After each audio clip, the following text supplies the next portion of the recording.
وزیر فائنانس ہریش راؤ نے B J پی کے ریاستی صدر بنی سنجے کے اس مطالبے کو مذہب کا خیز قرار دیا کہ تلنگانہ میں فصل بیمہ پر عمل آوری کرنے کا مطالبہ کیا گیا تھا۔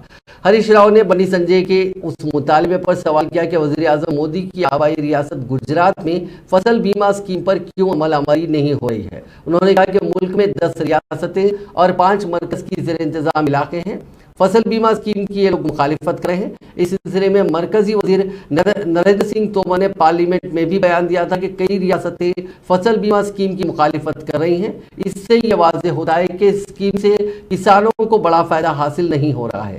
اس کے برعکس KCR حکومت نے راست طور پر ریاستی حکومت کے خزانے سے نقصان ہونے والی فصلوں پر معاوضہ ادا کر رہی ہے۔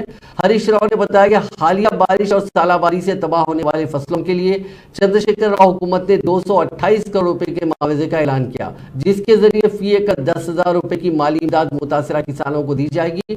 KCR نے پریشان حال کسانوں کی مدد کرتے ہوئے ایک مرتبہ پھر یہ ثابت کر دیا کہ تلنگانہ حکومت موافق کسان حکومت ہے اور چیف منسٹر ایک کسان کے بیٹے ہونے کا ثبوت دے رہے ہیں۔ انہوں نے کہا کہ بی جے پی کے قائدین کو اگرچہ کہ ایک چھوٹی مدد نظر آ رہی ہے، لیکن اس طرح کی مدد ملک کی دیگر ریاستوں کے کسانوں کو کسی بھی حکومت نے نہیں کی ہے۔